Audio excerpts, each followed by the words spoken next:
terminé la dernière fois. Et réexpliquer un petit peu la raison pour laquelle je présente ces espaces de configuration qui peuvent paraître un peu anecdotiques, dans le sens où je pense que beaucoup d'entre vous n'en ont pas entendu parler dans leurs études, mais que quand même, c'est devenu un outil important en mathématiques et en physique au XXe siècle. Et surtout, ça contient, je vais essayer de préciser un peu mieux ça aujourd'hui, ça contient des techniques qui vont être au cœur de la topologie, en fait, au XXe siècle. La topologie qui est une partie centrale de la géométrie, dont on va parler, bien sûr, plus en détail après. Alors, un espace de configuration, c'est, de manière générale, c'est un terme qui est pas très bien défini, on pourrait dire ça comme ça, mais un espace de configuration, c'est une façon de classifier des objets géométriques, ou physiques éventuellement, ou des systèmes physiques. Des systèmes d'objets géométriques, par exemple tout à l'heure je donnerai l'exemple de la classification de l'ensemble des triangles du plan, ou, on l'a vu la dernière fois, la classification d'un ensemble de points dans une configuration donnée. Par exemple, je voudrais classifier, ce qu'on a vu la dernière fois, les couples de 2 points sur un cercle. Toutes les manières de représenter cette situation. C'est une situation qu'on représente. Et ce qui est important, c'est de comprendre que ces espaces de configuration, il y a le mot espace là-dedans qui est pour moi au centre de ce qu'on va faire quand on parle de géométrie. Les espaces de configuration sont des espaces abstraits. C'est-à-dire que par exemple, autant on peut considérer que là-bas, c'est quelque chose de pseudo-concret en mathématiques, c'est-à-dire c'est un cercle avec 2 points qui se déplacent dessus. Autant cet espace-là, il représente quelque chose qui n'est pas la situation réelle que l'on voit là. C'est une façon de représenter. Alors l'idée, c'est que à partir d'un système de 2 points qui se déplacent sur un cercle, 2 points mathématiques, alors je dis 2 points mathématiques parce que je suppose que les 2 points peuvent être superposés, ce qui ne serait pas le cas en physique par exemple. Donc 2 points mathématiques, je voudrais classifier toutes les positions possibles de ces 2 points à l'aide d'un seul point qui représenterait la position de ces 2 points. Et on a vu que ça aboutissait à ceci, en passant par cette figure intermédiaire qui est, là vous voyez que sur l'axe des X, alors je prends un cercle de rayon 1, donc le point M, sa position peut être représentée par rapport à l'horizontale, et le point M' aussi, avec un angle, ou avec la longueur de l'arc. Alors je n'ai pas remis le point I qui serait le point de coordonnées 1, 0. La longueur de l'arc IM qui va donc de 0 à 6,28, ça correspond ici au segment OA. Le segment OA, c'est comme si vous aviez déplié le cercle, et ça forme un segment de longueur 6,28. Donc le point M se déplace sur le segment OA. En même temps, le point M' se déplace sur le segment OA'. Si je veux distinguer les deux, il me faut 2 axes. Alors c'est un peu comme si, j'avais parlé de fibré la dernière fois, je considère, j'étais revenu à Descartes et à sa façon d'inventer les coordonnées au XIXe siècle, c'est comme si j'avais donc le point M qui occupe toutes ces positions-là, et en même temps, ici, le point M' qui, à chaque fois que j'ai une position de M, occupe une position, lui, sur l'autre axe. Et donc, c'est comme si, si je vais mettre les axes ici en pointillés, c'est comme si j'avais un rectangle, et ce point-là va me donner les informations nécessaires pour dire où se trouve M, où se trouve M' dans le rectangle. Bon, donc, d'une certaine façon, c'est comme si on partait de M qui est ici sur l'axe, au début, si je prends M égale M au point d'origine I, donc M' peut prendre toutes les positions là-dessus, et puis on balaye ceci, et ça forme un rectangle. Là, c'est la notion de fibré, donc, vous avez toutes ces droites-là qui balayent la surface, et c'est bien équivalent au système de coordonnées cartésiennes, en fait, cette façon de voir les choses. Mais il y a une difficulté, enfin pas une difficulté, mais une complication, c'est que finalement, le point N, il peut faire plusieurs tours. Et donc en fait, si je voulais dépasser 6,28, c'est-à-dire ici 2π, eh bien il faut que je continue ici l'axe, sauf que ça va donner la même situation, de manière cyclique. Et même chose sur l'autre axe. Donc, là je distingue les deux points M et M'. Donc ce point-là, je ne vais pas l'appeler M', je vais l'appeler P. Là je ne vais pas donner de nom. Enfin si, c'est le point P qui est là-bas. Ce point P représente à la fois M et M'. Et si je considère que le point M et le point M' peuvent faire plusieurs tours, eh bien je suis obligé de prolonger mes axes, sauf que cette situation-là, c'est la même que celle-là. Et celle-ci, c'est la même que celle-là. Autrement dit, je dois recoller ce bord-là avec ce bord-là, ça me donne un cylindre, et puis je dois recoller les deux cercles du cylindre en haut et en bas, et ça me donne ceci. Autrement dit, en recollant, à cause de la cyclicité, c'est peut-être pas le terme, à cause de la périodicité plutôt du mouvement de ces points, eh bien j'obtiens une figure qui est dans l'espace, et le point P maintenant se trouve ici, mais il est emprisonné, alors c'est pas le volume, hein, c'est la surface seulement, mais il est emprisonné dans cette surface. Autrement dit, si on veut géométriquement analyser la situation qui est là-bas, eh bien on se retrouve à analyser la situation sur un tore. Ça s'appelle un tore, hein, cette espèce de figure géométrique. Ce qui explique la nécessité de faire de la géométrie sur un tore, d'une certaine façon. Donc l'espace sur lequel on travaille à ce moment-là, c'est cet espace-là, cette surface. Alors on peut imaginer, par exemple, d'un point de vue cinématique, qu'on voudrait, ce point P par exemple, et ce point M, et ce point M', on voudrait qu'ils suivent certaines règles. On peut imaginer que c'est un système physique. Ils ne se déplacent pas à la même vitesse. Alors là, je ne vais pas pouvoir le représenter ici. Mais si M et M' ne se déplacent pas à la même vitesse, comment se déplace le point P sur le tore? Et ça va donner des courbes sur le tore. Donc on est amené à considérer la géométrie des courbes sur un tore. Qui généralise, vous voyez déjà de manière extraordinairement vaste, la géométrie de courbes sur un plan. Parce que c'est plus compliqué quand même. Bien qu'à tort, ça soit plat d'une certaine façon, ça ne se voit pas comme ça. C'est plat parce que c'est une figure qu'on peut reformer sous forme plane, comme ceci. Ce qui ne serait pas le cas d'une sphère. Une sphère, vous ne pouvez pas l'aplatir, on va voir ça après. Ça va être un des grands problèmes de la géométrie du 19e siècle, c'est de distinguer les figures qu'on peut rendre plates, et donc en gros qui sont du domaine de la géométrie euclidienne, même si ce n'est pas la même figure, et puis les figures qu'on ne peut pas rendre plates, comme la sphère. Bon, donc vous voyez que déjà, en examinant cette situation relativement simple de la position de deux points, du système de configuration de la position de deux points sur un plan, sur un cercle, pardon, eh bien j'obtiens un tore comme espace de configuration. L'autre problème qu'on peut se poser, c'est supposons que... Donc là, oui, alors, ce qui est important, c'est que ce qu'on vient de voir du point de vue mathématique, c'est que le recollement, enfin le fait qu'il y ait périodicité, ça revient à identifier ce point-là, par exemple avec ce point-là, ou le point qui est en haut avec le point qui est en bas, et ça c'est un recollement. Donc, du point de vue topologique, on va appeler ça un recollement. Le recollement, c'est une opération fondamentale en topologie. On va voir dans la suite. Mais ça ne suffit pas dans certaines situations.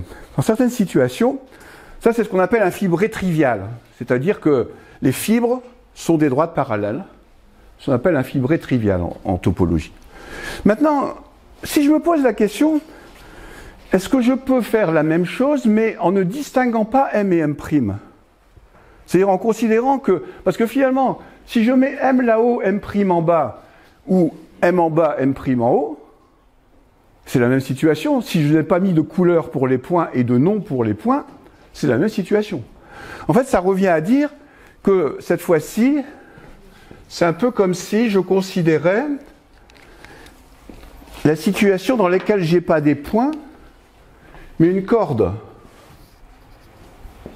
Si j'ai une corde, si j'inverse le sens de la corde, vous ne le voyez pas. Donc j'introduis une symétrie en plus. Et là, on va voir intervenir dans la topologie la notion de symétrie qui agit sur une figure. Je fais agir une symétrie de façon à ne pas dire, enfin c'est pas la même à chaque fois parce que c'est une symétrie par rapport au centre, mais de façon à ne pas distinguer ce point-là et ce point-là. Donc je m'intéresse à la corde.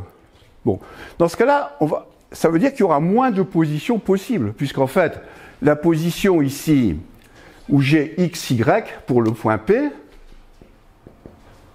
en appelant x, y les coordonnées, ben c'est la même chose que yx. Donc j'ai une espèce de symétrie, hein, ça correspond à une symétrie. La question c'est comment le représenter là-dessus. Et c'est assez difficile parce que cette fois-ci, ça dépend comment on mesure les angles, si on mesure les angles de 0 à 2π ou de moins π à π. Et là je ne vais pas revenir dans les détails là-dessus, on aura l'occasion d'y revenir. Mais en tout cas, c'est assez difficile de se représenter là-dessus à quoi ça va correspondre. Donc on emploie une autre représentation qui, au lieu de considérer que les angles, comme ici, les angles pour la position, j'ai pris cet angle-là et cet angle-là, ben je vais considérer, cette fois-ci, je vais prendre le milieu ici, de la corde, I, je vais considérer cet angle-là, que je vais appeler U. Bon, lui, on va dire qu'il va de 0 à 2π, mais il me faut aussi la position de ces deux points. Donc je vais considérer cet angle-là, par exemple, qu'on appelle alpha, ou V, on va dire V. Si je me donne U et V, j'ai aussi la position de la corde, et la taille de la corde. U, ça me donne sa position, puisque ça me donne la position du milieu de la corde, et V, ça me donne la taille. Sauf que V, il peut aller entre moins π et π, et je dois, en fait, c'est comme si maintenant j'étais dans le plan U, V. U, je vais dire, je peux faire tourner de 0 à 2π. Mais V, en fait, je vais de moins π à π. Alors, je pense que le mieux, ça serait que je mette moins π ici et π ici, pour le moment. Mais en tout cas, si j'ai la position avec moins π ou π, c'est la position symétrique, donc c'est le même segment. Alors, qu'est-ce que ça veut dire en réalité, sur le dessin que j'avais fait ici? Ça veut dire que non seulement je recolle ça avec ça, mais en plus il faut que je puisse tourner ça en sens contraire. Et on fait tourner la fibre en tournant ici, en se déplaçant, on tourne la fibre petit à petit et ça donne cette situation. Alors, il ne veut pas y aller, mais il va y aller. Là. Ça donne ça. C'est-à-dire que ça donne un ruban de Möbius. Je l'avais essayé de l'expliquer. Dans la première situation, je recolle les deux bords ici de mon cylindre. Mais dans la deuxième, je fais un tour ici et je recolle. Et j'arrive pas à chaque fois. Il faut que je le fasse comme ça. Voilà, je recolle comme ça. Et ça me donne un tore quand je recolle les deux bords. Autrement dit, j'ai une surface qui est très différente du tore de tout à l'heure. Maintenant j'ai un ruban de Möbius, j'ai pas un tore, j'ai un ruban de Möbius. Tout à l'heure j'avais un tore, et cette fois-ci c'est une surface qui est courbe aussi, mais qui a une torsion. Et cette torsion, ça correspond à la symétrie qui agit sur les fibres. C'est-à-dire sur chaque fibre, en chaque point, je fais correspondre, enfin, soit une symétrie, soit une rotation, ça dépend comment on le voit, mais en tout cas on obtient cette situation quand on recolle les deux bords. Donc il y a deux aspects importants de cette façon de considérer la représentation des situations dans un espace de configuration. C'est l'aspect recollement et l'aspect action d'une symétrie ou d'une rotation sur les fibres qu'on recolle. Et là, c'est le deuxième aspect important en topologie qu'on verra, c'est l'action des groupes de symétrie sur les objets géométriques que l'on va considérer. Bon, alors, je ne vais pas en dire plus parce que je voudrais avancer un peu. Je vais vous donner quelques exemples supplémentaires pour illustration et je vous renverrai au site pour regarder parce que sinon ça va me prendre beaucoup trop de temps. Je vais prendre un autre espace maintenant. Je vais prendre l'espace des triangles du plan.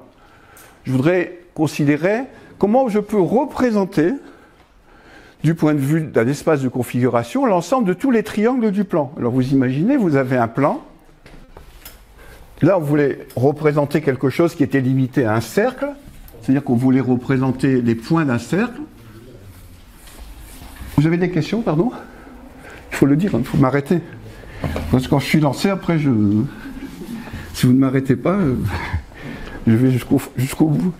Alors maintenant, je voudrais considérer la situation suivante. J'ai un plan infini, et puis j'ai des triangles, un peu partout. Voilà. Simplement, je vais considérer que deux triangles qui ont les mêmes dimensions, c'est le même triangle. Alors déjà, c'est une forme de symétrie, ça. C'est la symétrie par isométrie. C'est-à-dire qu'on prend le groupe des isométries. Les isométries, c'est les transformations qui ne changent pas la taille. Par exemple, les rotations, les symétries, etc. Donc là, je considère comme équivalent, donc comme indistinguables, d'une certaine façon, deux triangles qui auront les mêmes dimensions. Bon, ça veut dire, par exemple, je ne tiens pas compte de leur position dans le plan. Enfin, je pourrais considérer qu'ils sont tous en un point ici. Voilà un autre triangle, et puis voilà un autre triangle. Je pourrais considérer qu'ils sont tous là. Bon, donc qu'est-ce que ça va donner si j'essaye? Oui, je précise aussi que la façon de représenter n'est pas unique. Je pourrais imaginer une autre représentation que ce que je vais vous montrer. Donc si j'essaye de représenter ça, alors du point de vue de la taille, donc, la taille, c'est-à-dire ce que je viens de dire, c'est-à-dire que je ne considère que, c'est ce que j'ai mis ici, une classification à isométrie près. C'est-à-dire qu'on ne considère pas que sont distinguables des éléments qui sont isométriques, c'est-à-dire identiques, au niveau de la taille. Alors, voilà, il s'est ouvert deux fois. Alors vous voyez, j'ai trois paramètres, A, B, C, qui sont les côtés du triangle. Donc il me faut un espace à trois dimensions. Je vais appeler petit a x, l'axe des x, enfin je vais appeler x plutôt petit a, y petit b et z petit c. Mais quand même, étant donné que j'ai dit qu'ils étaient isométriques, je peux considérer que a est plus petit que b et plus petit que c. Donc je n'ai pas besoin de tous les points du plan, de l'espace, pardon, puisque je vais considérer, puisque le triangle ABC étant fixé, et le triangle BCA, c'est la même chose. Donc je peux toujours considérer que mes trois nombres A, B, C vérifient A plus petit que B, plus petit ou égal, plus petit, parce que je considère aussi des triangles aplatis, bon pourquoi pas, mais ça c'est une question de décision au départ. Et en plus il faut que ABC soit positif. Donc je me place, si je considère le repère, je me place dans la partie droite, j'allais dire du repère, il faut que X soit positif, Y soit positif et Z soit positif, donc cette partie-là elle sert à rien. Mais je ne sais pas pourquoi il s'est positionné aussi haut.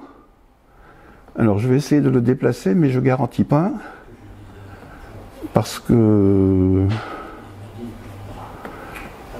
il ne veut pas se déplacer, je ne sais pas pourquoi. Bon, enfin, c'est pas grave, il faut que vous imaginiez que la partie basse... Alors quand même... Comment je peux faire ça? Si je mets un fichage standard... il ne se passe rien.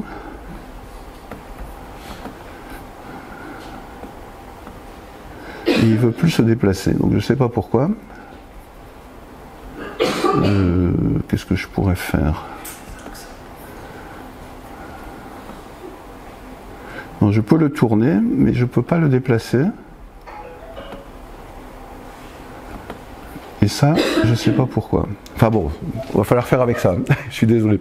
Donc en fait, la partie qui est en dessous ici ne sert à rien, puisque ça correspondrait à des Z négatifs. Vous imaginez votre repère, donc qui serait formé de ces axes, cet axe-là pour l'axe des Z, là pour Y, et ici ça serait X. Eh bien je considère que cette partie-là du plan. Ce qui est en dessous, ça serait Z négatif, donc je ne le considère pas. Même chose ici, Y négatif, c'est derrière moi. Et X positif, et X négatif, ça serait par là. Donc je considère que cette partie de l'espace qui est limitée. Et en plus, je dois me restreindre à... Enfin, je peux me restreindre à A plus petit que B plus petit que C. Et j'ai une troisième condition, c'est qu'un côté doit être plus petit que la somme des deux autres dans un triangle. Sinon, le triangle n'existe pas. Si je me déplace ici, si je prends le triangle, vous voyez le point qui se déplace. Bon, il y a des situations où le point va disparaître. Si je fais ça, vous voyez, le point ici Là, le point, même s'il est sur le dessin, parce qu'il ne disparaît pas, mais en fait, il n'est plus dans l'espace que je cherche à représenter. Bon, la représentation n'est pas parfaite. Hein. En tout cas, mais enfin, si je veux A plus petit que B plus petit que C, il faut que je sois dans cette situation-là. Le premier curseur est inférieur au deuxième, inférieur au troisième. Et si je veux A plus petit que B plus C, je ne sais pas comment il faut... Voilà, par exemple, je suis déjà... Vous voyez, là, ici, le point n'existe pas déjà. Bon. Donc, je veux A plus petit que B plus C. Alors, comment... Je veux trois conditions, à vrai dire. Je veux A plus petit que B plus C, B plus petit que A plus C, et C plus petit que A plus B. Mais, comme je sais que A est plus petit que B et plus petit que C est positif, ben ça c'est toujours vrai, puisque si A est plus petit que B et plus petit que C, il est plus petit que B plus C, puisqu'ils sont positifs. Ça c'est toujours vrai aussi, puisque B est plus petit que C, donc B est plus petit que A plus C, donc ça j'en ai pas besoin, donc je n'ai plus besoin que cette condition-là. Il faut que le plus grand côté soit plus petit que la somme des deux autres, donc j'élimine des cas comme ça. Hein. Ce qui veut dire que je vais avoir, en fait, la condition des coordonnées positives, donc être dans le quart de plan en haut, dans le quart d'espace en haut à droite, ou dans le huitième d'espace, je ne sais pas, en haut à droite, c'est plutôt le huitième d'espace qui est en haut à droite, plus la condition C plus petit que A plus B. Alors qu'est-ce que ça va donner C plus petit que A plus B? Eh bien, je dessine le plan d'équation. Alors là, je dis qu'il va falloir tenir compte aussi de l'inégalité C plus petit que A plus B. Donc je dessine le plan d'équation x égale y. Alors ça c'est pour avoir les coordonnées, pour avoir A plus petit que B. Pour avoir A plus petit que B, je dessine le plan d'équation x égale y, c'est-à-dire qu'il coupe l'espace en diagonale ici, et puis je dois me mettre d'un côté de ce plan-là, pour avoir A plus petit que B, c'est-à-dire si j'ai le plan d'équation x égale y, ça divise en deux parties, x plus petit que y et x plus grand que y, de chaque côté. Et ça va donner donc que je dois éliminer la partie qui est de ce côté-ci. Parce que si je prends un point qui est ici, j'ai x plus grand que y. Donc je dois être de l'autre côté. Bon, de même, alors là ça va être difficile à voir, mais je l'ai fait quand même, mais ça va être difficile à voir. Il faut que je fasse la même chose avec le plan y égale z. Et ça me donne une autre division. Alors, j'ai pas besoin, si j'ai mis x plus petit que y et y égale z, j'ai pas besoin de mettre x plus petit que z. Parce que j'ai déjà x plus petit que y et y plus petit que z. Donc ça détermine un espace qu'on voit très mal là-dessus, je suis désolé, qui est en fait ici, cette espèce de trièdre là qui est... Mais on ne le voit pas parce que les couleurs se superposent, où il y a le point T, c'est à l'intérieur d'un trou. Et il me reste que ça comme position, sauf qu'il me faut une condition en plus, c'est z plus petit que x plus y. Et donc il me faut un troisième plan ce qui va rester, c'est cette pyramide en fait là, qui est ici, à droite. Mais je suis désolé, mais on ne voit pas grand-chose à cause des couleurs qui se superposent. En tout cas, l'idée c'est que ce qu'on va obtenir comme espace de configuration, c'est une espèce de pyramide très à base triangulaire, qui occupe une partie de l'espace. Donc cette fois-ci, l'espace de configuration, c'est une pyramide dans un espace à 3 dimensions. Pour l'ensemble des triangles du plan, l'espace de configuration, c'est donc une partie de l'espace à 3 dimensions, pour l'ensemble des triangles à isométrie près. Bon, alors ça, vous pouvez le consulter sur le site, tout ça. Je vais revenir à un exemple peut-être un peu plus clair, parce que ici, alors... oui, ça je n'en ai pas besoin non plus. Il s'est ouvert plusieurs fois. Bon. Maintenant, je vais considérer le même problème, mais ce qui m'intéresse, ce n'est pas les dimensions des triangles, c'est leur forme. C'est-à-dire leurs angles, d'une certaine façon. Puisque je vais considérer que deux triangles sont identiques, bon, soit s'ils sont égaux, mais en plus s'ils sont... L'un est un agrandissement de l'autre. C'est-à-dire que je vais considérer que ce triangle-là, c'est le même que celui-là, par exemple. Et donc c'est le même aussi que celui-là, qui serait le même que, bon, je n'arriverai pas à le dessiner pareil, mais que j'aurais mis à côté. Donc ce petit triangle-là, c'est le même que celui-là. C'est ce qu'on appelle à similitude près. C'est-à-dire que les deux triangles sont semblables quand ils ont les mêmes angles, d'une certaine façon. Alors, pourquoi ça change la situation? C'est que maintenant j'ai besoin de deux angles pour les définir. J'ai pas besoin des longueurs. Pourquoi deux? Parce que si j'en ai deux, j'ai le troisième. Alors remarquez que c'est vrai qu'en géométrie euclidienne. Parce qu'on verra plus tard que en géométrie sphérique, la somme des angles ne fait pas toujours 180 degrés. Donc, en géométrie euclidienne, pour le moment, si je veux représenter un triangle, pour représenter un triangle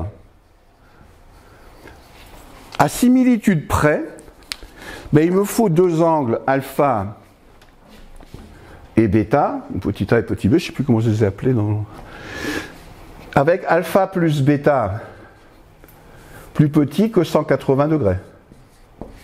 Parce que la somme des trois fait 180 degrés, donc la somme de 2 doit être inférieure. Et donc, ça veut dire que l'espace de configuration, vous voyez qu'on retrouve des choses de tout à l'heure, c'est-à-dire que cette fois-ci, ça va être courbe, d'une certaine façon. Enfin, ça dépend comment on le représente. Je dis courbe, mais peut-être pas, non, puisque je l'ai fait comme ça. Donc cette fois-ci, j'ai besoin que de deux nombres, alpha et bêta. Donc, mon espace de configuration, il va être dans un plan. Ça, c'est l'espace de configuration. Et je prends sur les axes l'angle alpha entre 0 et 180 degrés, l'angle bêta entre 0 et 180 degrés, et en fait, n'importe quel point qui est, comme le point T, qui est dans ce triangle-là, puisque ici, j'ai la droite A plus B égale 180 degrés, donc en dessous, j'ai A plus B inférieur à 180 degrés. Donc l'espace de configuration des couples AB qui représentent les angles, c'est le triangle VOU. Sauf que, comme tout à l'heure, si je mets A de ce côté-ci et B de ce côté-là ou l'inverse, ça ne change rien au triangle. Donc je dois prendre la moitié du plan, du triangle. Donc l'espace de configuration, c'est la partie assurée ou l'autre, on choisit comme on veut, mais en tout cas, je n'ai pas besoin de tout le triangle OUV, j'ai besoin que du triangle OUW pour représenter la situation qui est celle de gauche. Alors, je ne vais pas la identifier, je ne vais pas faire des recollements parce que je vais supposer que les angles ils restent entre 0 et 180 degrés. Dans un triangle, les angles, on ne les prend pas plus grands, oui? Je ne comprends pas pourquoi inférieur ou égal. Oui, alors égal, c'est un cas particulier, tu as raison. C'est parce que si c'est égal, c'est un triangle plat. Oui, mais en mathématiques, tu sais, les mathématiciens, ils ont cette déformation professionnelle qui consiste à considérer les cas limites comme étant des cas normaux. Hein, ce qui n'est pas toujours le cas dans la société, on pourrait dire ça comme ça. Alors, en tout cas, en mathématiques, un triangle qui est plat, c'est un triangle quand même. En fait. Donc, il est où? Ben, les triangles plats, ils sont là-dessus, sur cette droite-là. Hein, si je prends un triangle qui est représenté par un point là, alors on pourrait se poser la question, ça... Où sont les triangles isocèles, où sont les triangles équilatéraux? Mais on va se la poser après sur un autre exemple. Parce que là, j'ai pris tous les triangles. Alors, par exemple, bon, je vais quand même le dire, les triangles isocèles, ils sont où d'après vous? Là-dessus? Sur OW. Parce que sur OW, vous avez A égale B. Donc tous les triangles isocèles sont représentés par un point qui est situé ici. Hein, puisque vous avez A, qui est le premier angle, qui est égal à B. D'ailleurs, on peut le voir si je déplace le point ici que je prends. Alors, c'est pas toujours très précis, 52. Vous voyez là, si je prends A égale B, c'est-à-dire ben, j'ai un triangle isocèle, en fait. Alors, pour avoir un triangle équilatéral, c'est où? Ben, c'est W seulement. W représente tous les triangles. Pourquoi? Parce que tous les triangles équilatéraux sont semblables. Puisqu'ils ont trois angles de 60 degrés, donc ils sont tous identiques du point de vue. Alors, du point de vue de cette symétrie qui est la similitude, encore une fois, en mathématiques, la similitude, c'est une symétrie. Le groupe des similitudes, c'est un groupe de symétrie. Alors ça, c'est une notion qu'on va étudier en détail un peu plus tard quand on parlera de la théorie des groupes en géométrie. Mais là, vous voyez que... Oui? C'est pas W, c'est un point 60-60, non? Les triangles équilatéraux. Ouais, non, c'est pas W, non, c'est 60-60, oui, tu as raison, excusez-moi. Ça c'est 80. Configurations, ils servent à classifier d'une certaine façon les situations géométriques. Alors, est-ce qu'il y a des questions là-dessus? La figure de droite, j'en parle pas, j'essaie de représenter une fonction en 3 dimensions qui représenterait le 3e angle en fonction de la... Ici, si vous voulez, je le dis, vous regarderez si ça vous intéresse. Ça, c'est l'espace de configuration en bas, c'est la partie que j'ai hachurée en vert. Donc il y a un point dessus, et au-dessus, je mets l'angle C. Donc ça, c'est une fonction à 2 variables, U et V, sur l'espace de configuration. Ça aussi, ça fait partie de ce qu'on étudie quand on étudie l'espace de configuration. Mais bon, c'est pas très important pour ce que je veux faire aujourd'hui. Enfin, c'est même pas important du tout. Alors une autre version, ça j'en parle pas. Ceux qui sont intéressés peuvent regarder cette page-là, c'est marqué complément ou exercice. Vous pouvez le prendre comme un exercice. Et j'ai mis une référence, c'est un article de Ian Stewart. Pourquoi tous les triangles forment un triangle?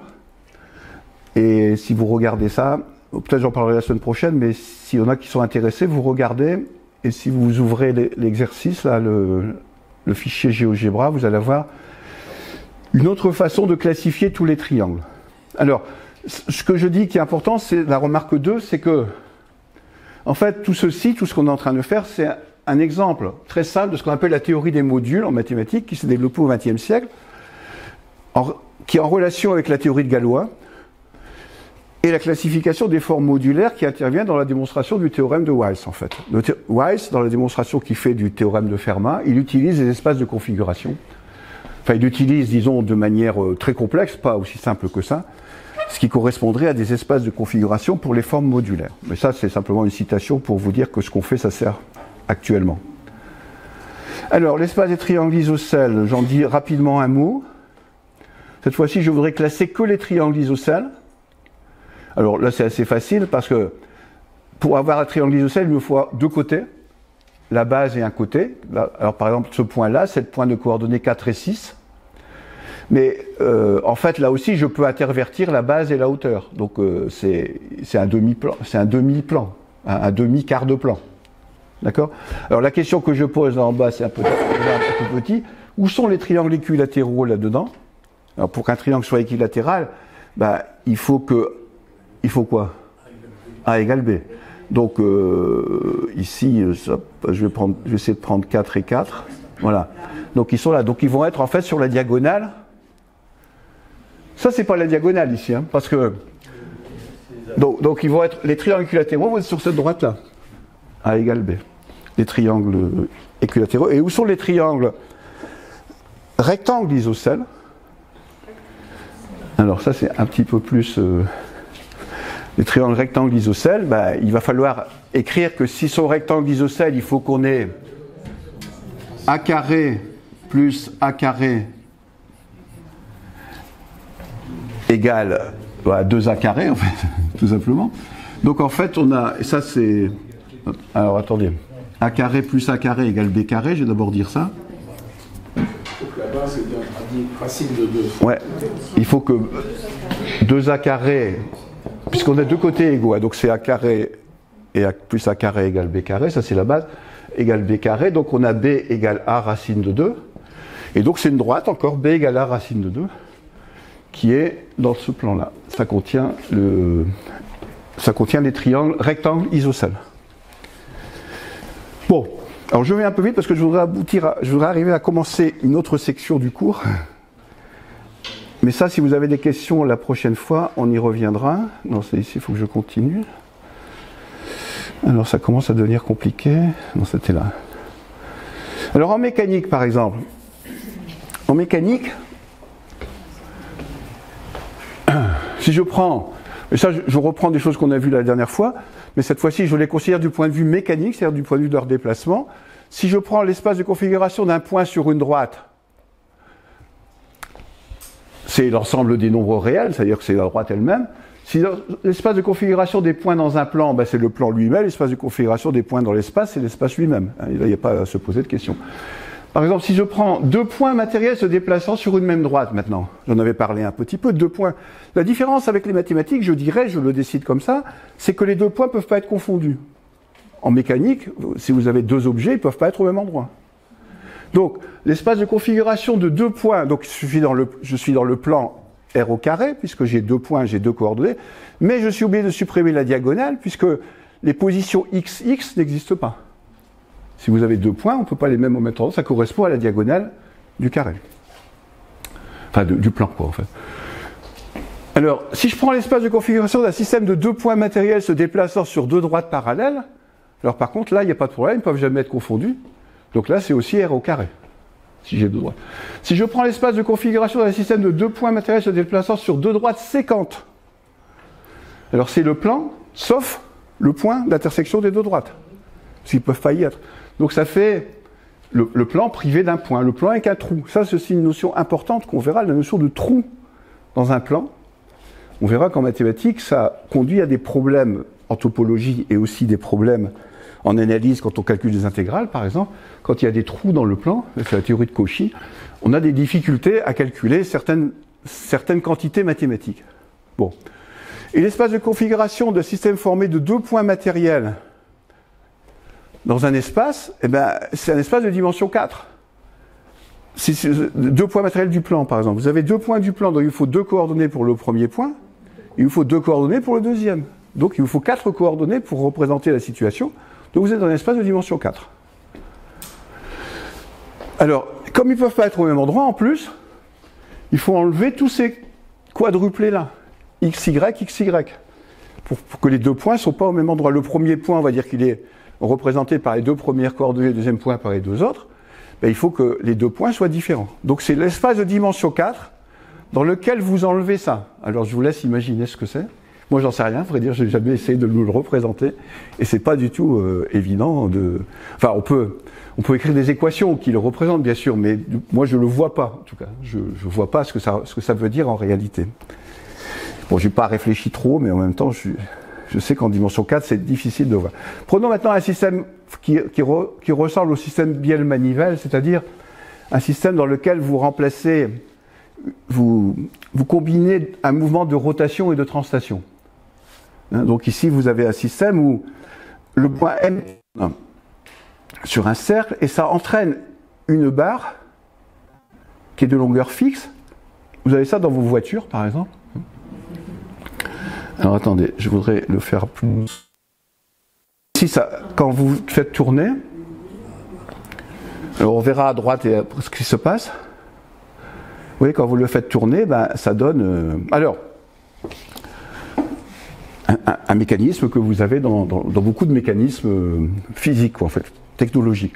Alors là, j'ai représenté U comme étant l'angle BAM, c'est-à-dire la position de M sur l'axe des X, et V, ça revient à représenter le temps, on va dire, c'est pareil. Donc c'est la vitesse de rotation, on va dire que c'est égal à 1. Donc U, c'est le temps. Et V, c'est la longueur, la position de haut de N par rapport à O. Puisque N se déplace sur l'axe. Donc, vous avez ici la représentation, au fur et à mesure du temps, dans l'espace de configuration, vous avez le point P qui représente cette situation-là, et qui vous donne à la fois U et V. Et ça donne un système périodique, parce que bon, je suppose que le temps peut être plus grand que 360 degrés, si on peut dire. Le temps peut dépasser 360 degrés, donc vous avez ceci.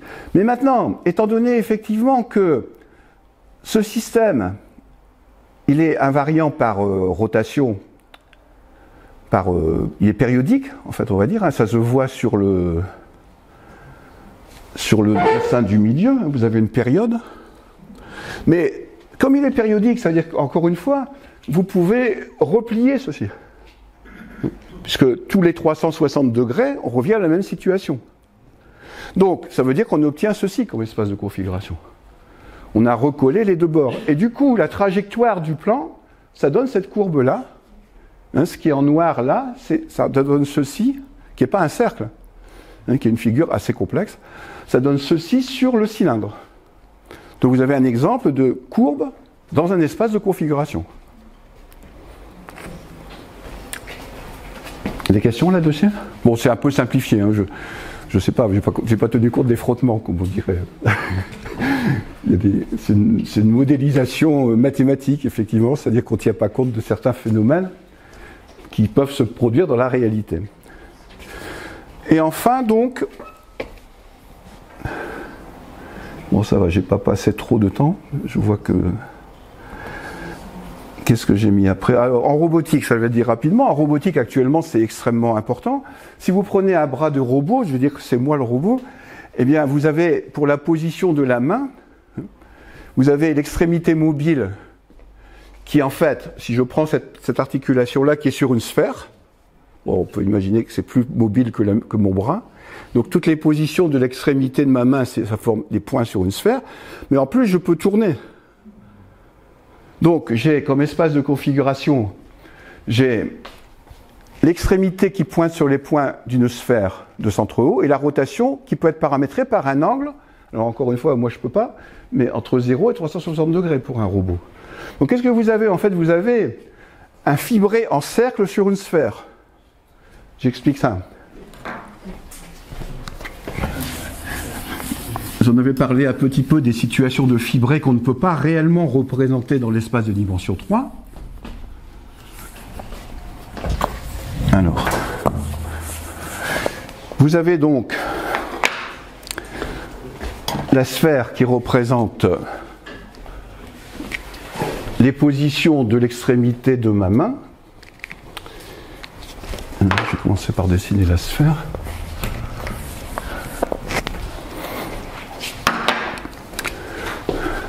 Alors cet exemple, il est important parce qu'il montre les problèmes qu'on va rencontrer. Donc je suis sur une sphère et ma main peut être, la position de l'extrémité de ma main, c'est tous ces poids sur la sphère. Mais en chaque point, je peux tourner ma main de 360 degrés. Donc en chaque point, il me faut un cercle ici. Disons au-dessus de la sphère pour simplifier, mais en fait je peux le mettre n'importe où, c'est abstrait ceci. Et ça va représenter les rotations par rapport à un axe qu'on va mettre ici, les rotations de la position de ma main. Le problème, qui n'est pas visible là-dessus, c'est que il y a un cercle comme ça en chaque point. D'abord, je le mets où? Est-ce que je le mets tangent à la sphère? Est-ce que je le mets perpendiculaire à la sphère? Ça, c'est moi qui décide. Mais que je le mette comme je veux, j'arriverai jamais à les mettre tous parce qu'ils vont s'entrecroiser. Or, s'ils s'entrecroisaient, ça voudrait dire que deux positions donnent le même point dans l'espace de configuration. Or ça, je ne veux pas. Je veux que deux positions, à la fois de la main et de la rotation, donnent deux points différents. Donc là, je suis dans un espace qui n'existe pas en dimension 3. C'est l'espace des fibrés en cercle au-dessus d'une sphère. Alors encore une fois, vous pouvez représenter le cercle comme vous voulez. Vous verrez bien que vous n'avez pas assez de place en dimension 3. Il faut être en dimension 4 pour le représenter. Enfin, au moins 4 en tout cas. Cette situation. Bon, donc je ne vais pas vous le faire au tableau. On n'a pas encore inventé des tableaux de dimension. Il faudrait un tableau de dimension 3 et le faire en perspective dessus. Parce que nous, actuellement, on arrive à représenter des situations de dimension 3, si je regarde la sphère, en perspective sur un plan de dimension 2. Mais en dimension 4, il faudrait avoir un tableau de dimension 3, peut-être qu'un hologramme, je ne sais pas si ça se fait, j'ai jamais regardé ça. Les hologrammes sont quand même des espèces de tableaux en dimension 3. Est-ce qu'on peut représenter un objet de dimension 4 en perspective là-dessus? Alors il y a des tas de façons, j'en avais parlé un peu l'année dernière avec les nombres complexes. On peut représenter ça par des couleurs, mais là c'est trop compliqué, moi j'arriverai pas à le faire. Donc c'est lié à la notion de fibré tangent et de fibré en cercle au-dessus de la... Alors là aussi, vous pouvez imaginer des situations plus compliquées. C'est-à-dire que vous pouvez imaginer aussi que le robot, s'il a la main comme ça, s'il a une main symétrique, s'il a la main comme ça ou la main comme ça, c'est la même chose. Donc il faut identifier les points opposés là-dessus. Ce qui fait que c'est des espèces de rubans de Möbius en dimension 4 que vous obtenez. Enfin, je ne sais pas, à vrai dire. Là, je vais m'avancer. Au robot de tenir quelque chose, à ce moment-là, il faut distinguer la position. Oui, là, on est obligé. Donc, ça correspond à cette situation-là. Tu as raison. Si on tient compte du fait que le robot, il tient... Mais si on abstrait en disant que c'est simplement une main symétrique, enfin... on peut imaginer ce qu'on veut. Alors, et puis pour terminer, la notion d'espace de phase en physique. Alors, un espace de... Là, c'est déjà... Avant, c'était de la technologie, c'est-à-dire qu'en fait, c'est plutôt des problèmes de cinématique. En physique, c'est plus du tout les mêmes paramètres qui interviennent. Par exemple, si vous avez en thermodynamique, ben, vous allez représenter une situation par la température et la pression. Et il y a une relation entre température, volume et pression en thermodynamique. Donc ça veut dire que vous avez besoin que de 2 paramètres. C'est un peu comme quand vous dites la somme des angles d'un triangle, c'est 180 degrés, donc vous avez besoin que de 2 angles. En thermodynamique, vous avez P égale VT, je crois. Non. Pardon ? PV sur T égale constante. Bon, ça, c'est la constante de Boltzmann, donc elle est fixée, on suppose. Mais donc ça veut dire que si je connais K, je le connais, ça ne bouge pas. Si je connais P et V, bah, j'en déduis T. Donc j'ai besoin que, par exemple, de T et de P. Là, j'ai pris T et P. Du coup, chaque point à l'intérieur de cette surface-là, bah, c'est une surface, bon, elle n'est pas infinie parce que T doit s'arrêter à 273 ici. Parce que c'est, non, à moins 273, pardon, de l'autre côté. Les températures ne sont pas nécessairement positives. Donc j'ai fait une partie seulement. Hein. J'ai pris des... J'ai pas mis de repères, j'ai pas mis de graduation d'ailleurs sur l'axe. T, il peut être aussi grand qu'on veut, je suppose. Enfin, je ne sais pas en physique s'il y a des limites supérieures pour la température. En tout cas, il y a une limite inférieure, c'est moins 273. Donc, les températures, c'est une demi-droite. Les pressions, on va dire que c'est positif. Je ne sais pas s'il y a des espaces de pression négatifs actuellement. En tout cas, les pressions, on va dire que c'est positif. Donc, un point, dans une situation thermodynamique, un point de ça, ça représente une situation. Et vous voyez que ce qui est dessiné, ce sont les... Chaque point, si je mets un point ici, ça veut dire que mon système est à l'état de vapeur. En fait, les courbes qui représentent ceci correspondent à des transitions de phase entre 2 états du système. Donc c'est un espace de configuration au sens mathématique du terme. Alors en physique, comment ça fait intervenir des quantités comme la température, on va voir après un exemple avec la chute des corps, la température ou la pression, bon, on appelle ça un espace de phase. Alors, en mécanique quantique, on a l'espace des états quantiques, qui est un espace de dimension infinie. Ça s'appelle un espace de Hilbert, complexe en plus, les coordonnées sont des nombres complexes. Mais là, je vais montrer pour terminer l'espace de configuration d'un objet en chute libre.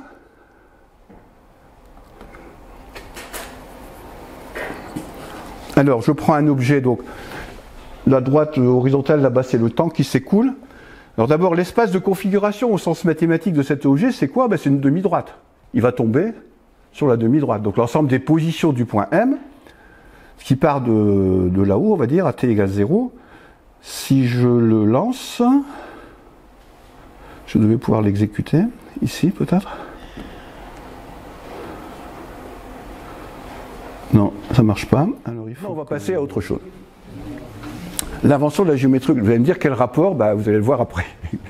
Enfin non, quel rapport, c'est que la géométrie non euclidienne, elle va apparaître, elle va être utilisée plutôt au XXe siècle, au XIXe siècle et au XXe siècle, justement dans le cas où on a des espaces compliqués, comme les espaces de configuration, mais bien sûr dans d'autres cas, où on va avoir besoin de cette géométrie non euclidienne. Donc là, on rembobine tout. J'ai mis, si vous cliquez dessus, il y a une vidéo sur Arte, qui est très bien faite. Donc là, j'ai pas l'adresse là, mais si vous cliquez sur le site, là, vous êtes renvoyé vers la vidéo. Une vidéo d'une demi-heure sur la géométrie non euclidienne. Donc là, on rembobine et on vient 2000 ans avant. C'est-à-dire chez Euclide. Alors, Euclide, c'est 3e siècle avant Jésus-Christ. À peu près. Dès cette époque-là, on va voir que les notions dont on parle vont être liées à la cartographie aussi. Parce que la cartographie, on est sur une sphère quand on fait des cartes. Donc la géométrie non euclidienne, déjà, elle en prend un coup un peu. On va voir, justement, ça va être important dans ce qu'on va expliquer dans la suite. Pas aujourd'hui, mais après. Alors, on peut aborder la géométrie non euclidienne à partir du problème de la géométrisation de l'espace. On vit dans un espace, nous, et la géométrisation de l'espace, ça a commencé chez les Grecs, et avant sans doute dans d'autres civilisations, par exemple en Chine. En tout cas, au IIe siècle avant Jésus-Christ et au IIe siècle après Jésus-Christ, on a des cartes d'Hipparque et de Ptolémée du monde de cette époque-là. Donc qu'est-ce que c'est qu'une carte ? Ben, une carte, c'est le fait de dire je vis dans un espace qui est la Terre, la surface de la Terre. Là, c'est pas une carte du ciel. Encore qu'il n'y avait pas des cartes du ciel, mais il y avait des recensions d'étoiles. Mais c'est pas vraiment des cartes. En tout cas, on vit sur la Terre et donc je voudrais la représenter. Donc c'est vraiment de la géométrie, déjà. Alors ce serait plutôt de la géographie. Quelle différence entre géographie et géométrie? La géographie, ça dessine géo, c'est-à-dire la Terre, et la géométrie, ça mesure géo, c'est-à-dire ça mesure la Terre. Donc c'est pas tout à fait la même chose. Mais on va voir que on ne peut pas échapper à une certaine imbrication entre les deux. En tout cas, on a des représentations du monde grec, et on pourrait penser qu'à cette époque-là, ils se sont déjà posés des problèmes de géométrie non euclidienne, puisqu'ils sont sur une sphère. Mais alors, pas du tout, ils ne se sont pas posés ces problèmes comme ça. On va voir que ce n'est pas du tout comme ça que ça a commencé. Bien qu'on va retrouver ces problèmes avec Gauss au XIXe siècle. Et que ça va être important dans la géométrie non euclidienne du XIXe siècle. Donc, commençons par le début. Comment les Grecs voient les choses? Alors, les Grecs, Euclide, il écrit, Euclide, on ne sait pas si c'est quelqu'un de particulier, ou si c'est un groupe de gens, ou si même s'il a existé, on ne sait pas. En tout cas, il écrit un texte, qu'on appelle un livre, on pourrait dire actuellement, qu'on appelle les Éléments, qui contient toutes les connaissances mathématiques de l'époque, géométriques donc de l'époque surtout. Pas seulement, parce qu'il y a une théorie de la mesure, donc il parle aussi des nombres. Pourquoi il fait ça? On ne sait pas trop, mais en tout cas, il essaye de reconstituer l'ensemble des connaissances. Alors, les éléments d'Euclide, donc au IIIe siècle avant Jésus-Christ, on pourrait dire, c'est peut-être une reconstruction qui essaie de fonder la géométrie sur un ensemble de définitions et d'axiomes, mais on ne sait pas quels étaient ses objectifs. Nous, on a fait ça au XXe siècle avec Bourbaki. Mais en tout cas, là, à l'époque, on ne sait pas. Alors, il s'organisait de la manière suivante. Les livres 1 à 4, c'est la géométrie plane. Les livres 5 à 10, c'est les proportions, les grandeurs et l'arithmétique. Donc en gros, les nombres, on peut dire ça. Les nombres qui servent à mesurer. Ce n'est pas les nombres tout à fait les mêmes que les nôtres, on dirait ça. Et les livres 11 à 13, c'est la géométrie dans l'espace. Vous voyez déjà qu'il fait une distinction entre géométrie plane et géométrie dans l'espace. Bon, ce qui est, à vrai dire, que tout le monde fait, puisqu'on voit bien qu'il y a des objets en volume et des objets en surface. Alors, le livre 1, je vais vous montrer d'abord un extrait sur Internet, si je suis connecté, voilà. Bon, ça c'est un site qui s'appelle je ne sais plus comment, mais enfin bref. Vous voyez, ça se présente comme ça, le début des... Est-ce que vous arrivez à lire? C'est assez gros? Oui. Ouais. Alors voilà le début de la géométrie d'Euclide. Alors, traduit du grec, bien entendu. Il ne parlait pas français à cette époque. Le point est ce qui n'a aucune partie. La ligne est une longueur sans largeur. Ça, ce sont des définitions. Les extrémités d'une ligne sont des points. Bon, je ne vous les lis pas tous. Alors, vous voyez déjà que quand on est mathématicien au XXe siècle, ça fait un peu bizarre, parce que le point, c'est ce qui n'a aucune partie. On ne peut pas dire que ça soit très précis comme définition. Qu'est-ce que ça veut dire n'avoir aucune partie? Alors, on peut penser que c'est lié à la notion d'atomisme chez les Grecs. L'atome, du point de vue étymologique, ça veut dire qu'il n'a pas de partie. A, c'est un privatif, et tomos, c'est la partie. Donc atomos, c'est qui n'a pas de partie. Donc par analogie, parce qu'à cette époque-là, il y avait des théories atomiques, bien sûr, déjà, donc qui n'étaient pas exactement les mêmes que maintenant, mais il y avait quand même l'idée d'atome, et donc on pourrait dire que peut-être que c'est par analogie qu'il a défini le point comme ça. La ligne est une longueur sans largeur. Alors la ligne, c'est pas la droite, attention, hein, la ligne c'est un espace de dimension 1, on dirait actuellement. Donc effectivement, on pourrait dire que quand on considère une ligne, on ne s'intéresse qu'à une dimension. On ne s'intéresse pas à la deuxième, elle est infiniment fine, infiniment petite, infiniment étroite. Les extrémités d'une ligne sont des points, bon ça va encore. Alors ils ne considèrent pas des lignes infinies. Justement, la notion d'infini actuelle n'est pas utilisée. Bon, après, déjà, la définition 4 est extrêmement intéressante pour ce qu'on va faire après. Il essaie de définir ce que c'est qu'une ligne droite. Bon, il dit que la ligne, c'est ce qui n'a ni longueur ni largeur. Bon, mais un cercle, c'est une ligne. Mais la droite. Alors, il dit la droite, c'est ce qui est également placé entre ces points. Vous voyez qu'il y a un peu d'ambiguïté, on va dire, par un euphémisme. Pour nous, en tout cas, mais pour lui, il avait sans doute une représentation, il avait peut-être une représentation de ce que ça voulait dire plus précise. En tout cas, ce qui est important, et je ne vais pas lire les autres, hein, vous les lirez si vous voulez, c'est du même ordre, et la ligne droite n'est pas définie autrement que comme ça chez les Grecs. C'est pas le plus court chemin entre deux points, déjà. Hein, il ne dit pas ça. Même s'il doit le penser très fort, mais il ne le dit pas. Et on va voir que ça, c'est un problème important. Est-ce qu'une ligne droite, c'est le plus court chemin entre deux points? Et on va voir que c'est problématique. Donc, la question fondamentale, c'est qu'est-ce qu'une ligne droite? Il y a un livre complet qui a été là-dessus, qui a été écrit là-dessus, Le courbe et le droit, enfin un article, pardon, d'un livre, qui s'appelle Le courbe et le droit, où c'est une discussion entre deux personnes, un peu au sens des discussions qu'il y avait dans les livres de Galilée, sur deux personnes qui essayent de se contredire l'un l'autre sur qu'est-ce que tu veux dire quand tu dis que tu as une ligne droite, que tu marches en ligne droite ou que tu as une ligne droite. Et on va voir que ça, c'est central dans les questions qu'on va se poser en géométrie non euclidienne, en géométrie en général. Bon, voilà, donc ça, c'est les éléments d'Euclide tels qu'ils sont... Il faut que je retrouve ma page aussi maintenant. Je suis où là? Non, c'est pas là. Alors, ça doit être ici. Non. Ah, excusez-moi, mais j'ai perdu ma page. C'est peut-être ici. Non, ça c'est le cours de cet après-midi. Ici, peut-être derrière, alors. Voilà, c'est là. Bon, alors. Donc, les éléments d'Euclide, ça commence par des définitions. Des définitions des objets qui vont être utilisés pour faire de la géométrie. Donc, on va garder le point et la droite. Il y a le cercle aussi, on y reviendra après. Alors, j'ai repris quelques-unes, ce que je viens de dire là. Le point n'a aucune partie, la ligne, bon. Alors, en général, ce qui va nous intéresser après, ce sont surtout les postulats. Alors, les postulats, ce n'est pas des définitions. On dirait actuellement c'est des axiomes. C'est-à-dire que c'est des propriétés qu'on énonce comme étant vraies. C'est-à-dire qu'on ne peut pas les démontrer. On les prend comme point de départ. Dans une théorie mathématique, il y a toute une partie de la logique du XXe siècle qui est basée là-dessus, qu'on appelle la théorie des modèles, par exemple, et sur laquelle et donc une grande partie de la logique au XXe siècle qui, justement, explique qu'une théorie mathématique, c'est des définitions et des axiomes, en fait. En gros. Les axiomes, on les considère comme étant vrais. Alors ces axiomes, c'est ce qui est écrit en bas, là, plus en bas. Donc, premièrement, c'est tels qu'ils sont écrits dans Euclide, hein, un peu réécrits différemment.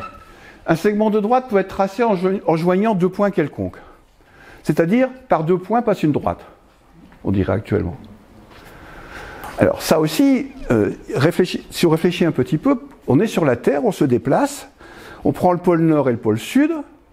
Une droite, c'est un grand cercle.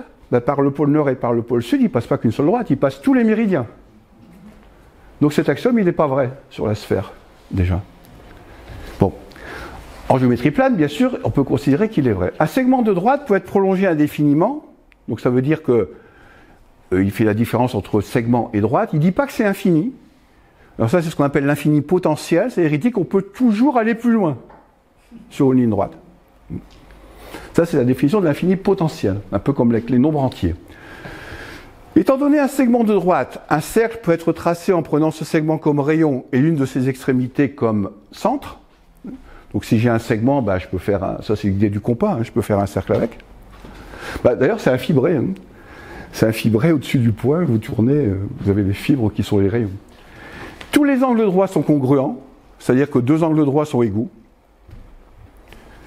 Bon, ça tombe un peu comme un cheveu sur la soupe, mais en tout cas, c'est un des axiomes. Alors, qu'est-ce que c'est qu'un angle droit aussi? C'est ça la question. Qu'est-ce que c'est qu'un angle droit? Alors lui, il veut s'assurer que s'il trouve deux angles droits, il pourra dire qu'ils sont égaux. Mais il faudrait d'abord dire ce que c'est qu'un angle droit. Donc on va y revenir à tous ces problèmes-là.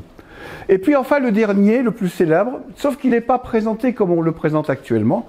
Actuellement, ce qu'on appelle cinquième postulat d'Euclide, et c'est lui qui va être le héros de la suite, c'est, si je prends, c'est comme ça qu'on l'enseigne au lycée, et en fait c'est une formulation qui date de 4 siècles après ça, c'est-à-dire de Proclus, puis après de Playfair en Angleterre, au XVIIe siècle.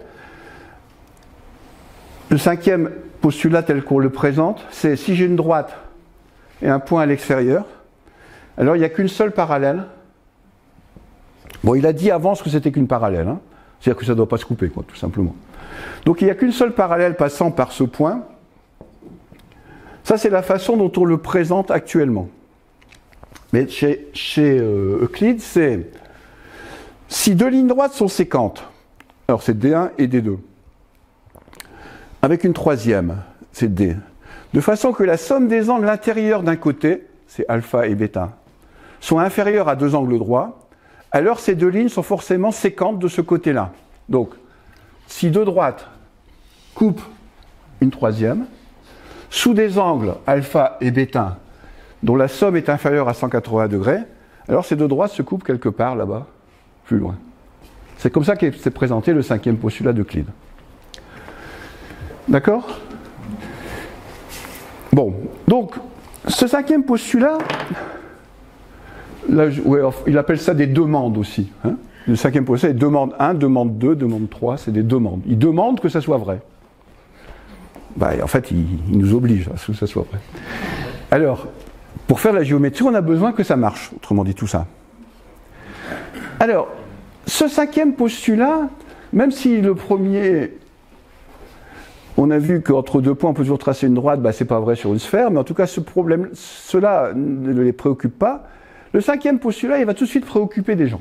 Il va tout de suite, en tout cas, au moins avec Proclus, après Jésus-Christ. Pourquoi ? Ben parce que les gens disent, mais c'est pas si évident que ça, quand même, ton truc. Ça paraît plus compliqué que les quatre autres. Alors, c'est peut-être un peu subjectif, mais en tout cas, même si ça paraît évident, est-ce que je pourrais pas le démontrer, celui-là ? Que ça soit pas un postulat, que ça soit un théorème. Est-ce que je peux me servir des quatre autres pour démontrer celui-là ? D'autant plus que dans les éléments d'Euclide, après ces postulats, il va y avoir des théorèmes, qu'il appelle des propositions. Il ne s'en sert, ce cinquième, il ne s'en sert qu'à partir du 28e théorème. Les 27 premiers théorèmes ne se servent pas du cinquième postulat. Donc il y a des gens qui se sont dit, bah, peut-être que le 28e, ça pourrait être de démontrer le cinquième. Ou même avant, peut-être qu'on pourrait le démontrer à partir des 5 premiers. Des 4 premiers, pardon. Alors j'ai mis le verre est dans le fruit, c'est-à-dire qu'effectivement, déjà là, il y a un questionnement qui se pose. Tout de suite. Alors le statut du cinquième postulat va être questionné.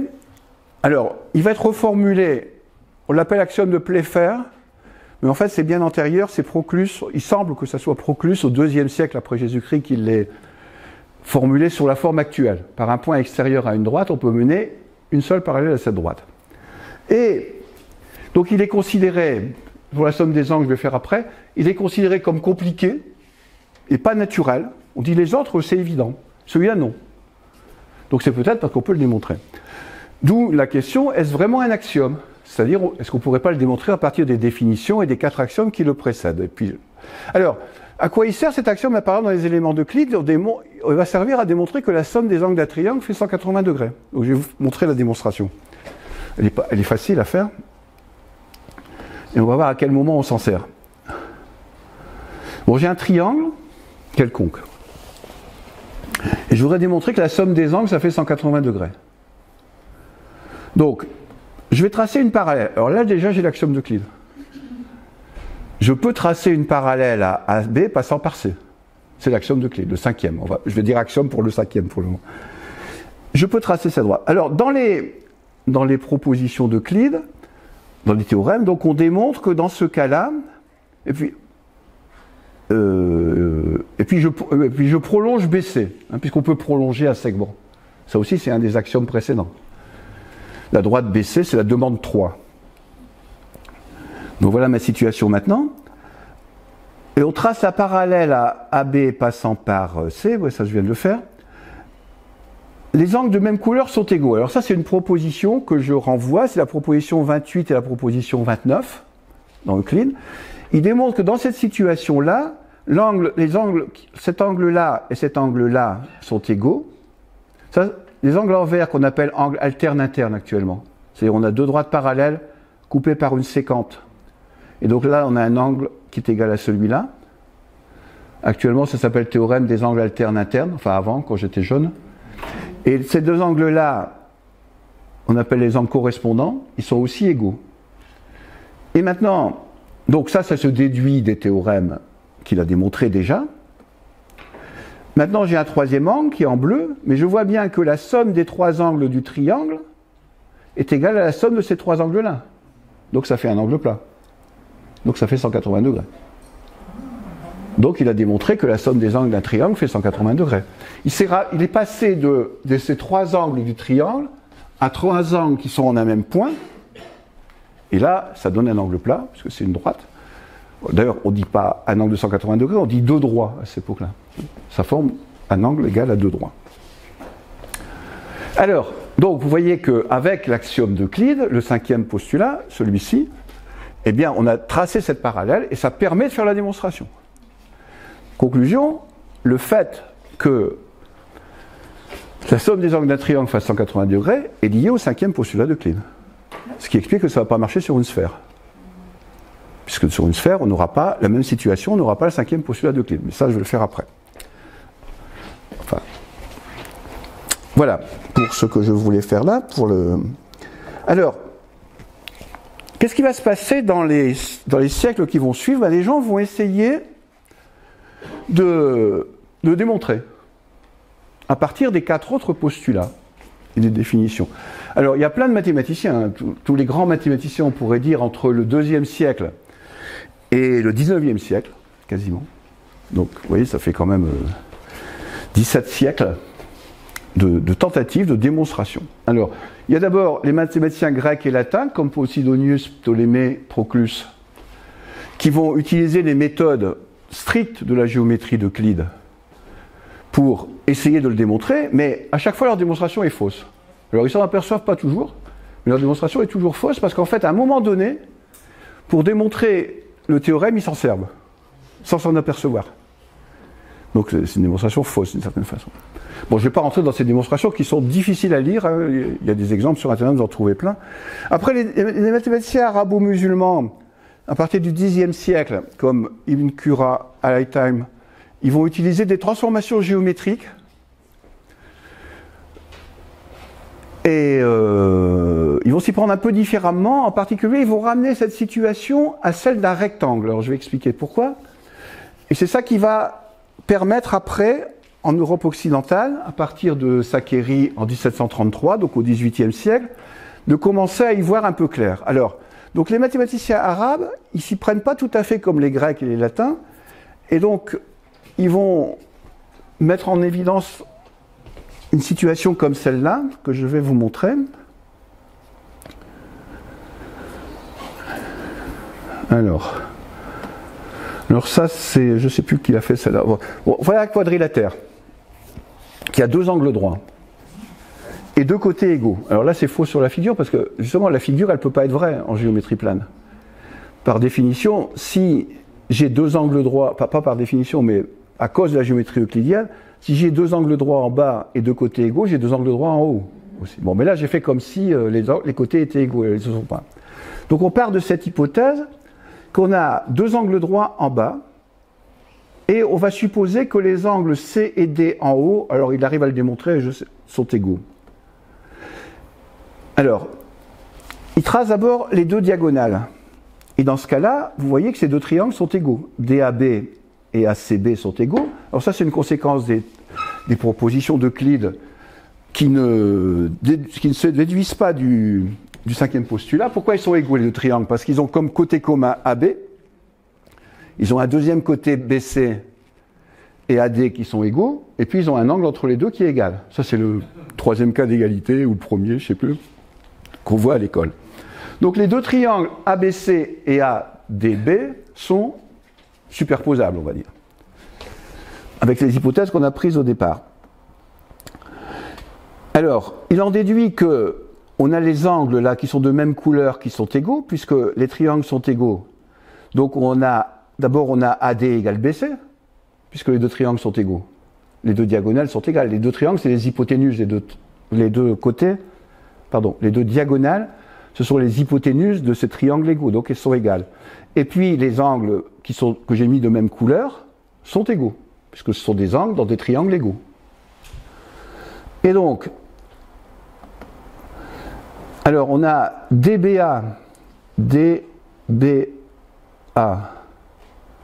égale CAB, donc le triangle AEB est isocèle, puisqu'il a ses angles à la base égaux. Donc AEB est isocèle de sommet E. Donc EA égale EB, et comme AC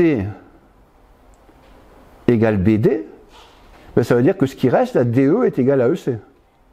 Parce que vous avez la diagonale, on l'a vu avant, DB, qui est égale à la diagonale AC.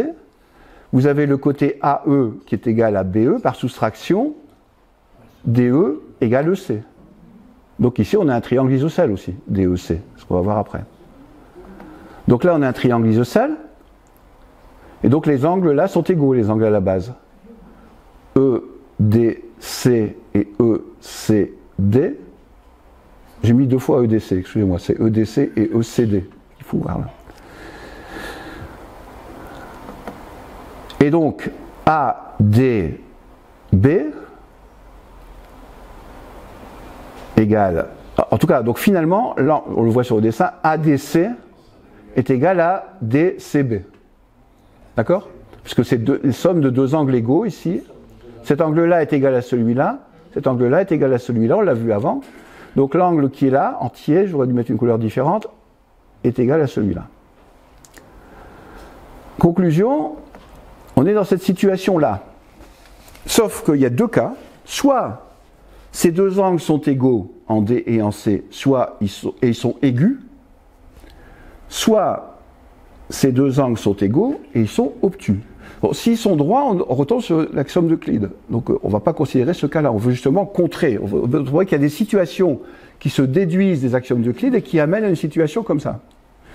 Et c'est là qu'ils n'arrivent pas à conclure, parce qu'ils n'arrivent pas à expliquer pourquoi ça ne peut pas marcher.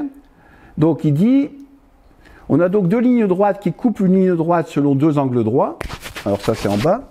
Et la distance entre elles augmente et diminue de chaque côté de cette ligne.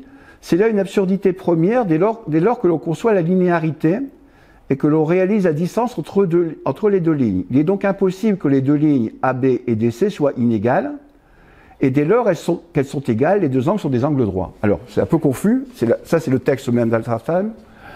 En gros, ce qu'il dit, c'est que si on est dans cette situation-là et cette situation-là, eh bien, ça contredit la linéarité, c'est-à-dire le fait que ça soit une droite. Et donc ça ne peut pas être vrai, puisque là, ce qu'on voudrait, c'est une droite. Alors justement, ce qui va se passer en géométrie non euclidienne, c'est qu'on va dire, ouais, ça peut marcher, mais il suffit que là, ça ne soit pas une droite, que ce soit une courbe. Mais en tout cas, lui, il est arrêté par cette idée que ça doit être une droite, donc finalement, il faut que ces 2 trucs-là, ils forment un angle de 90 degrés de chaque côté. Bon, alors la démonstration n'est pas correcte, parce que cette explication-là n'est pas du tout rigoureuse. Hein, d'abord, on ne sait pas ce que c'est qu'une droite. On n'a pas dit avant ce que c'était qu'une droite exactement. Donc, ça ne peut pas marcher. Donc, ça, c'est considéré comme étant une démonstration assez tardive, mais qui n'est pas correcte. Donc, j'ai mis, c'est pas vraiment convaincant. Le point important, c'est la mise en évidence que, dans une situation où on n'a pas l'axiome d'Euclide, eh bien, ce qui est en jeu, c'est la non-rectitude de DC. Que ça ne soit pas droit. Donc, c'est la notion de droit qui est de droit au sens des droites, qui va être au cœur du problème dans la suite. Ça va être repris, c'est ce travail-là qui a été fait donc, au XIe siècle, je crois, en Iran, je pense, actuel. Ça va être repris, enfin je ne suis pas sûr que ce soit en Iran, en tout cas dans le monde arabo-musulman, ça va être repris donc par les mathématiciens occidentaux. Donc, il faut que je continue. Alors, les mathématiciens occidentaux, c'est-à-dire Szakeri.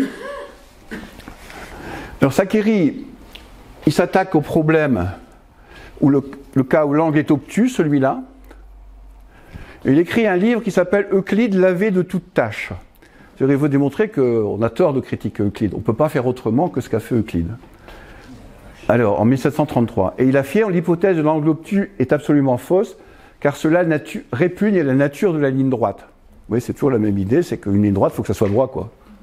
Hein? Bon. Et en général, ces pseudo-démonstrations, je mis pseudo, c'est pas critique, c'est le fait qu'effectivement elles sont fausses, c'est pas des démonstrations, utilisent implicitement à un certain moment le 5e postulat qu'elles sont en train de démontrer. C'est pas toujours facile de voir, parce que c'est pour ça qu'il y a eu des démonstrations qui ont paru convaincre, puis finalement quelqu'un a dit mais non, là il y a un truc qui va pas, quoi. Tu as déjà utilisé le 5e postulat. Alors,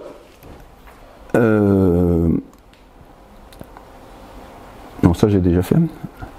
Alors maintenant, à partir du XVIIe siècle, peut-être même un peu avant, on a tenté de l'écrire autrement, ce 5e postulat.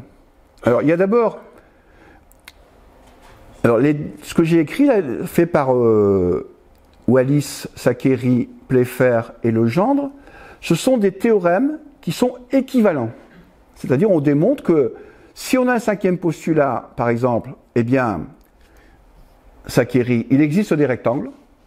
Si on ne l'a pas, il n'y a pas de rectangle. Par exemple, sur une sphère, il n'y a pas de rectangle. Donc c'est équivalent de dire qu'il y a le cinquième postulat et qu'il existe des rectangles. Ou bien, c'est équivalent de dire que le cinquième postulat est vrai et que si j'ai un triangle, je peux toujours trouver un triangle semblable qui n'est pas égal à celui-là. Donc qui a les mêmes angles, mais qui a des côtés différents. C'est pas vrai en géométrie non euclidienne, ça, sur une sphère. Si un triangle sur une sphère, si deux triangles ont les mêmes angles, ils ont aussi les mêmes côtés. Ça, c'est surprenant parce que nous, on peut avoir un petit triangle et un grand triangle qui ont les mêmes angles, qui n'ont pas les mêmes côtés. Mais c'est pas vrai en géométrie non euclidienne. On verra après. Ensuite, donc, il y a l'axiome de Playfair, dont j'ai parlé souvent, et puis la somme des angles d'un triangle est égale à 180 degrés, qui est aussi équivalente. Donc ça, ce sont des formes équivalentes, parce que les gens se sont dit, bon, si on n'arrive pas à le démontrer, c'est peut-être qu'il faut l'écrire autrement, quoi. Essayer de donner une forme équivalente, puis on va essayer de le démontrer ou de le contredire, mais la forme équivalente.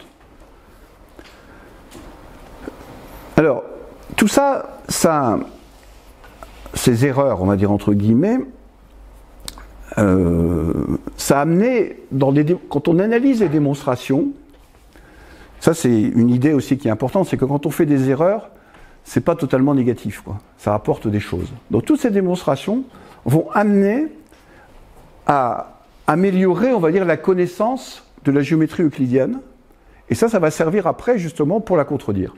Alors voilà quelques exemples de conséquences de ces démonstrations qui interviennent à l'intérieur des démonstrations dont je viens de parler. Si on suppose que dans un triangle, la somme des angles est inférieure à 180 degrés, alors dans tous les triangles, c'est vrai aussi. Donc ça veut dire, si on n'est pas en géométrie euclidienne, si on imagine une situation où j'ai réussi à dessiner un triangle dans un espace que je ne connais pas pour le moment, dans laquelle j'ai démontré que la somme des angles ne fait pas 180 degrés, alors je suis sûr que tous les autres triangles seront pareils. Il n'y aura pas un triangle qui fera 180 degrés. Donc il suffit d'étudier un seul triangle. Si on suppose que la somme des angles est différente de 180 degrés, ce qui peut être inférieur ou supérieur, alors les angles déterminent les mesures des côtés, je l'ai dit avant, c'est-à-dire que si je connais les angles, eh bien je connais les côtés, donc il ne peut pas y avoir de triangle semblable dans les géométries non euclidiennes. Donc ça revient à dire deux triangles semblables sont isométriques, toujours. L'aire d'un triangle dépend de ses angles, ce qui n'est pas le cas en géométrie euclidienne. Vous pouvez avoir des triangles qui ont des angles égaux et qui n'ont pas la même aire. Alors là, on passe au quadrilatère. Alors c'est facile, ça, si vous prenez un quadrilatère, vous le divisez en deux triangles. Donc, la conséquence pour les quadrilatères, c'est que la somme des angles d'un quadrilatère, c'est 360 degrés dans le cas habituel, si on admet l'axiome d'Euclide. Ou bien, ce qu'on appelle l'hypothèse de l'angle aigu. Alors ça correspond à la figure qu'on a vue tout à l'heure.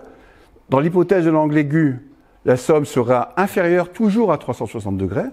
Et dans l'hypothèse de l'angle obtus, c'est-à-dire les angles qu'on a vus comme ça ou comme ça, eh bien, la somme sera supérieure, la somme des angles d'un quadrilatère, sera supérieure à 360 degrés. Alors ça, c'est très important. On va dire qu'au début du 19e siècle, peut-être un petit peu avant, mais on va dire au début du 19e siècle, on en est là dans la géométrie. On a réussi à comprendre qu'il y avait trois cas. Et ça va correspondre aux trois cas qu'on connaît maintenant, ce qu'on appelle le théorème de Poincaré, je crois. Théorème d'uniformisation de Poincaré, je ne suis pas sûr. Mais en tout cas, qu'en géométrie, dans la géométrie, il y a trois situations. Soit la somme des angles d'un triangle est égale à 180 degrés, et dans ce cas-là, on est en géométrie euclidienne, et donc la somme des angles d'un quadrilatère, c'est 360. Soit on est dans le cas où la somme des angles est inférieure à 180 degrés, et dans ce cas-là, on est dans la géométrie hyperbolique, qu'on appelle géométrie hyperbolique actuellement. C'est ce qui se passe quand vous êtes à un col de montagne. Col de montagne, c'est, vous avez un creux comme ça, et un truc qui est comme ça. Là, si vous mesurez les angles, la somme des angles, si vous dessinez un triangle tout près du col, la somme des angles fait moins de 180 degrés dans un triangle. Donc ça, c'est le deuxième cas, géométrie qu'on appelle maintenant hyperbolique, on expliquera pourquoi après. Et le troisième cas, c'est la géométrie qu'on appelle elliptique, c'est le cas de la sphère. La géométrie elliptique, la somme des angles est supérieure à 180 degrés, toujours. Si vous dessinez une sphère si vous dessinez un triangle sur une sphère, Vous pouvez mesurer les angles, on va le voir après, ça fait toujours plus que 180 degrés. Il y a toujours 3 cas pour les surfaces. On parle des surfaces, hein. C'est-à-dire la sphère c'est une surface, on parle de la surface de la sphère. Et puis le plan, ben, c'est une surface, et puis le col, là c'est aussi une surface. Alors, on sait donc qu'il y a 3 géométries possibles actuellement. Ça a été démontré par Poincaré au début du XXe siècle. Alors, en dimension 2, donc pour les surfaces, il y a 3 situations. Et c'est seulement maintenant, il y a très peu de temps, dans la deuxième moitié du XXe siècle, qu'on a démontré qu'en dimension 3, il y a 8 cas. Alors, c'est le théorème de Perelman. Enfin, c'est pas vraiment le théorème de Perelman, c'est une conséquence du théorème de Perelman. C'est un théorème qui a été démontré avant, dans les années 60-70. Et là, c'est beaucoup plus compliqué. D'abord à se représenter, enfin, on verra après quand on parlera des dimensions. En tout cas, pour la dimension 2, c'est-à-dire pour les surfaces, on est dans cette situation-là. Alors, je vais terminer par ça, parce qu'en fait, le prochain cours, je vais expliquer dans le prochain cours que c'est en examinant la sphère qu'on va pouvoir prendre un espèce de fil rouge pour comprendre la suite. C'est-à-dire qu'à l'époque, au XVIIe siècle donc, les mathématiciens grecs par exemple, mais c'était bien avant, savaient ce que c'était qu'une sphère et faisaient des calculs sur une sphère, faisaient de la trigonométrie, bon. Mais ils ne pensaient pas que ça contredisait Euclide, tout simplement parce que la sphère c'était courbe. Donc ça ne contredisait pas. Et en fait, ce qu'ils faisaient comme démonstration, c'était dans le cadre de la géométrie euclidienne. Et en fait, c'est à partir du problème de cartographie que justement on va se poser le problème de la sphère comme étant une surface, et que donc ses propriétés vont être différentes, et on va voir qu'en examinant les propriétés de la sphère, on va comprendre pourquoi il y a 3 géométries, et comment on arrive à cette classification. Mais pour le moment, Lambert, en 1786, alors il a rejeté l'hypothèse, il a démontré que l'hypothèse de l'angle obtus, ça ne marche pas. L'hypothèse de l'angle obtus, c'est ce qu'on a dit avant, et il va s'attaquer à l'hypothèse de l'angle aigu. Alors, il démontre alors que si on a une situation dans laquelle la somme des angles est inférieure à 180 degrés, donc, je vais faire un dessin au tableau. Si on a donc des triangles dont la somme des angles est 180 degrés. Est inférieure à 180 degrés, pardon. Donc c'est l'hypothèse de l'angle aigu, ça s'appelle comme ça. Alors je vais dessiner, comme on les dessinerait maintenant, ces triangles, ils seraient comme ça en fait. Bon, il faut que je plus loin. Ça serait ça un triangle. Ça c'est un triangle hyperbolique, en fait, en géométrie hyperbolique. Enfin, dans un modèle de la géométrie hyperbolique. Alors, dans ce triangle, je suppose que j'ai mesuré les angles. Alors, comment je fais pour mesurer les angles? Ben, je prends les tangentes ici. Et puis, je mesure l'angle entre les tangentes.